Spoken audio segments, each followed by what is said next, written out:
Hello everyone, আমি নবনীতা আর আমার এই ব্লগটিতে আপনাদেরকে অনেক অনেক স্বাগত জানাই।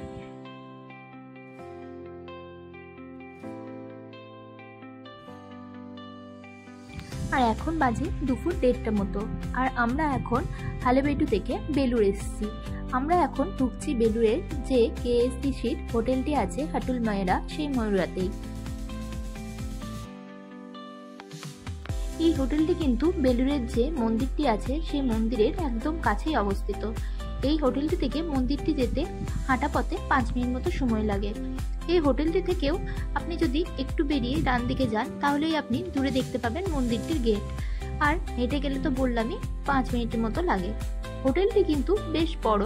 আমরা এর আগে হালেবেডিতেও ছিলাম KSDCর হোটেলেই, কিন্তু সেই হোটেলটি তুলনামূলক এই হোটেলটির থেকে একটু কম বড় ছিল, এবং সেখানে আরেকটি অসুবিধাও ছিল, সেখানে ননভেজ খাবার অ্যাভেলেবেল ছিল না। যেহেতু সেটি একবারেই ওই হালেবেডির যে মন্দিরটি আছে সেই মন্দিরটির সামনে অবস্থিত, তার জন্য তারা সেখানে কোনো ননভেজ খাবার অ্যালাউ করেন না। কিন্তু এই হোটেলটির সেরকম কোনো অসুবিধা নেই। এই হোটেলটিতে ননভেজ এবং ভেজ দুটি খাবারই অ্যালাউ। এখানকার হোটেলগুলির কিন্তু চেক ইন এবং চেক আউট দুটোরই টাইম হলো দুপুর 12টা থেকে। তো যেহেতু আমরা 1:30টার সময় হোটেলটিতে পৌঁছেছিলাম, তার জন্য আমাদের রুম কিন্তু আগে থেকেই রেডি ছিল। আর হোটেলের রুমটি ছিল একদম রিসেপশনের সামনেই। আর রুমটিও দেখুন বেশ বড়সড় এবং খুব স্পেশিয়াস ছিল। যথেষ্ট সুন্দর ছিল ওনাদের ব্যবস্থাও।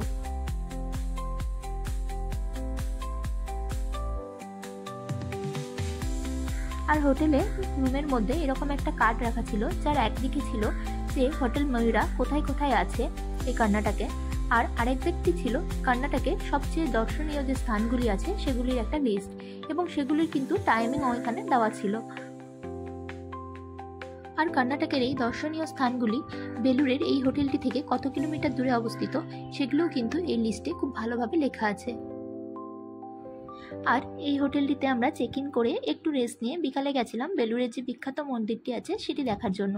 সেই মন্দিরটির ভিডিও কিন্তু আমার আগেই দেওয়া হয়ে গেছে, আপনারা চাইলে দেখে আসতে পারেন।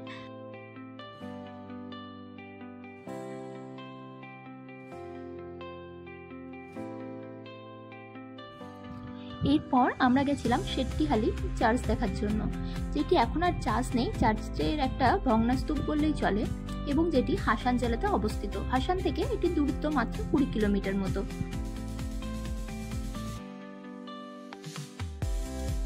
এই চার্চটি 1860 সালে তখনকার ধনী ব্রিটিশদের জন্য ফরাসি মিশনারি দ্বারা নির্মিত হয়েছিল, কিন্তু 1960 সালে হেমাবতী বাঁধ এবং জলাধার নির্মাণ হওয়ার ফলে এই বাঁধটা পুরোটাই জলের তলায় চলে যায়। এটা এখন যেহেতু বর্ষাকাল নাই, তাই এর উপরের অংশটা আমরা এখন দেখতে পাচ্ছি, কিন্তু বর্ষার সময় নাকি পুরো চার্চটাই জলের তলায় প্রায় চলে যায়। আর এটি চার্চ বলে কেবল কিন্তু শুধুমাত্র ধর্মীয় গুরুত্বেরই জায়গা নয়, এটি কিন্তু পর্যটকদের জন্য বেশ একটি জনপ্রিয় জায়গা।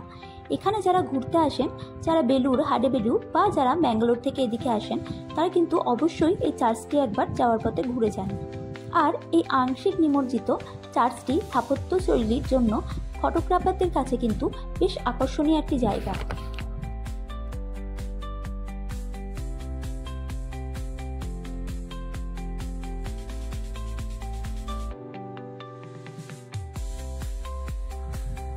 আর চার্চটি এখন ভগ্নস্তূপ হলেও এটি কিন্তু বছরের পর বছর ধরে চার্চটি সংরক্ষণ ও পুনরুদ্ধার করার চেষ্টা কিন্তু চালিয়ে যাওয়া হয়েছে। আর্কিওলজিক্যাল সার্ভে অফ ইন্ডিয়া এই চার্চটিকে অবনতি থেকে রক্ষা করার জন্য এবং এটি লংজেভিটিকে আরও বাড়িয়ে তোলার জন্য ওরা কিন্তু কিছু কিছু পদক্ষেপ এখন নিয়েছেন। এই চার্চটির আংশিক নিমজ্জিত অংশটিও কিন্তু এখন একটি অনন্য বৈশিষ্ট্য হিসেবে স্বীকৃত হয়েছে, এবং এটির কাঠামোর অখণ্ডতা বজায় রাখতে তারা কিন্তু এখনও প্রচেষ্টা চালিয়ে যাচ্ছেন।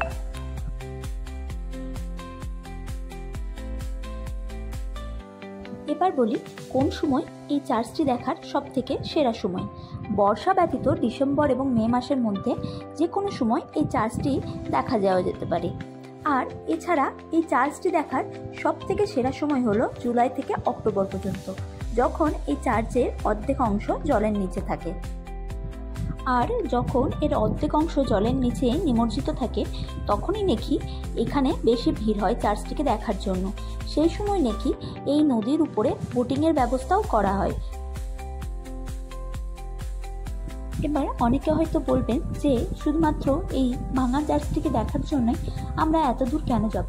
তো তাদের জন্য বলি, 160 বছরের পুরনো এই শেট্টিহালি চার্চ একটি কিন্তু আকর্ষণীয় হিস্টোরিক্যাল ল্যান্ডমার্ক, এবং যেখানে আপনি এটির একটি অনন্য ইতিহাস এবং তার সাথে একটি দারুণ প্রাকৃতিক পরিবেশও পাবেন।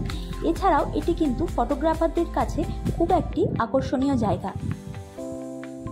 তো এই চার্চটি দেখার পর আমাদের বেলুড় এবং হালেবেটির এই 3 দিনের ট্রিপটা সম্পূর্ণ হলো।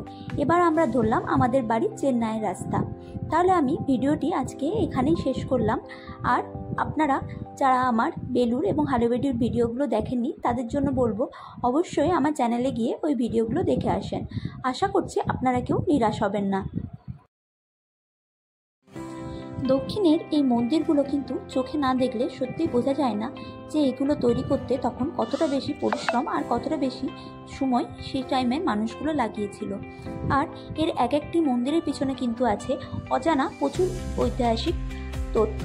তো সেগুলো কিন্তু আপনারা আমার ভিডিও দেখলেই বুঝতে পারবেন।